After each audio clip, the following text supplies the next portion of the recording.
Hi again guys, a few moments later from recording the hassle-free one, I'm going to just share with you, this is actually an older Squiddo Games Kickstarter. I say older, I got it just before Christmas and it's just been so focused on getting the Salute/Dicini table done that I just haven't really had a chance to get going on anything else. I've got Necromunda sitting in a box pretty much mint from the review that I did for that, which I don't even think I posted the review for that out yet.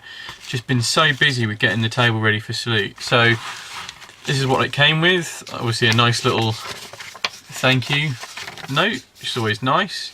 I might even cut around that and then stick it on a building. I'm not sure yet. We'll see. Temporary tattoos. Again, I was wondering whether you could use them as, say, transfers and put them on buildings, or especially that one. That would look so cool, like as a modern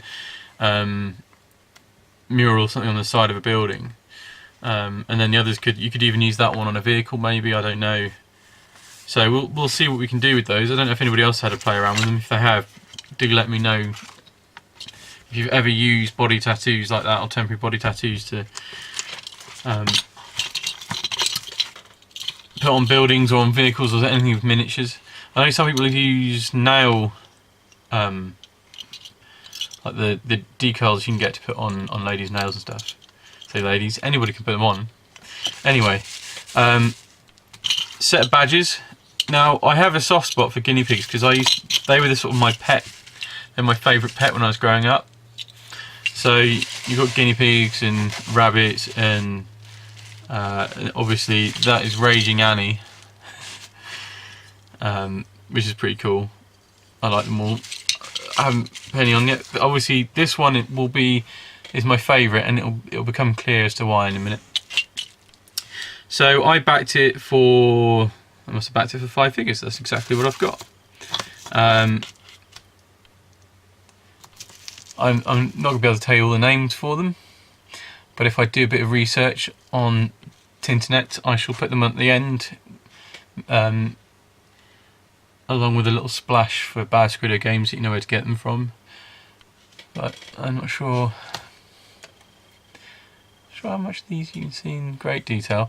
I mean, this one I like because it looks like she's about to reload the gun, and you don't always get minis that are sort of in that kind of vein. She's also got bionics, which I quite like. She's got a bionic leg, and her arm is also bionic. So I mean, again, I got these really to complement the original Necromunda Escher I have. Obviously I got a whole load of the plastic ones in the box, so I'm going to see which I want to use really, because I'm going to mix and match, but probably not use the plastics with the metal, but we'll see what we do. And this one is almost like a leader or a backup leader. She's also got a mechanical sort of bionic arm, which is cool, and a little kind of, it could be a shotgun with a larger magazine, or a bolter, or an auto gun. So it could be used lots of other things. That one looks more like an auto rifle to me. This is the magazine on it. But again, I suppose it could be, if I cut the magazine down, it could be used as a las rifle. But auto guns are cool. And this one I liked because she's kind of crouching. Again, a bit of action, and she's sort of in a position where she can see, and she's telling the others not to advance yet, just to hold where they are. She's got a little SMG. Again, you could probably use that as an auto gun or an auto pistol, because it's kind of between the two, so win all round for me. And for as long as I can remember, I wanted to have a mohawk because I thought they were cool. Sadly, I don't have enough hair left now to have a mohawk. There'd be a big sort of gap in the middle of it. And again, SMG, so can be used as, I'd say, auto pistol or an auto gun. What I didn't quite realise is this one actually has ammunition in the back for the rocket launcher. So I may have to do a bit of conversion work around that and change it into just like a closed sack on the back, rather than having those out the back, or of course just pretend grenades. Now the last one, this one's a bit odd because it's not going to fit in as a, well, that's not necessarily true. It could be used, but I think a lot of people will not see it as being used as like an Escher thing. So it's going to join with Steve the Platypus. I'm building a small force of anthropomorphic, creatures, sci-fi creatures, and this one, as you can see, is like the badge. It's a guinea pig with a slice of melon, well, watermelon. The pistol on it looks a little like a bolt pistol, but it could be used as a number of other things, just a gun, whatever. So this is going to be like a bounty hunter. I'm not sure what I'm going to count the watermelon as, but don't take it away from him, because that's just going to really knock him off. I'm also kind of tempted to paint him up as one of Annie, who's behind Baz Squiddo Games, one of her guinea pigs, because I kind of have a soft spot for him, and it's called Gregor. He's a big guy for a guinea pig, so this kind of makes sense to me. In terms of size, he's not quite as tall as the others, but he's quite, or it is quite chunky. I keep saying he, but that's because I'm going to paint it as Gregor, I think. But obviously it's a guinea pig, so it could be any. But yeah, so that was what I backed for, and I'm rather chuffed with it all, if I'm honest. I think it's pretty fantastic. And again, I went to Salute and picked up my Freya's Wrath Kickstarter. Unfortunately, she'd sold out of the Raging Annie, because I was going to get Raging Annie to add as well. I keep forgetting to add her to my orders when I order stuff. But do go and check Baz Squiddo Games, because she has so much stuff. She's bought the part of the Ristles range, or most of the Ristles range. So those of you that know what Ristles is, resin. It's a range of resin scenery pieces and some figures as well. Really, really useful if you're playing Frostgrave still and you want some treasure tokens, or you D&D and you want treasure tokens, or you want some nice things to put in your dungeons. Just go and have a look at that range. It's brilliant. But you've also now got the Ghost of Gaia. This was the second Kickstarter for those. So there's like a nice big range of sci-fi ladies for that. Of course, with Raging Annie you can use as well. She's also just had the Wrath of Freya. So the things like the Shield Maidens and stuff, all the ones along the bottom as well, they're all now available in the web shop.